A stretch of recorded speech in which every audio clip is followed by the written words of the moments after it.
म्हणजे नेता कसा असावा, शेवट जीव जाताना देखील दुसऱ्याची सेवा केली पाहिजे आणि सेवेत राहिलो पाहिजे असं मला वाटतं. नेता जगाच्या पाठीवर कुठं मिळणार नाही.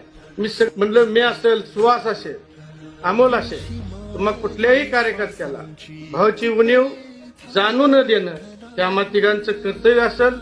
तुमच्या मागे आम्ही ताकदीनं उभा राहणं, शक्तीनं उभा राहणं ही आमची जबाबदारी आहे. आम्ही ठराविक जणांनी बसून ठरवले कुटुंब प्रमुख म्हणून जबाबदारी मी घ्यायची आणि अनिल भाऊचा वारसा ही सुहासनं चालवायचा, यात कुठलीही शंका राहणार नाही. आणि जी जबाबदारी अमोलची पूर्वी होती ती अमोलनं पार पाडायची आणि माझी जी अनिल भाऊच्या मागे ताकद उभा करायची जी पहिल्यापासून जी जबाबदारी आहे ती सगळ्या बाबतीची जबाबदारी ही तानाजी पाटील म्हणून माझी राहील.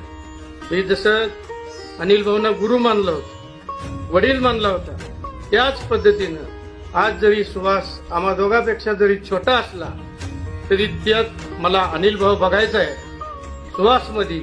त्यामुळं सुहास बाबर हा माझा गुरु असेल. राजकारणातलं सगळं निर्णय आम्ही दोघं असेल, आमचं कुटुंब असेल, आम्ही त्याला करूनच तो जो निर्णय घेईल तीच आम्ही मान्य करू इथून पुढच्या कालावधीमध्ये. त्यात कुठलीही शंका राहणार नाही. मला वाटतं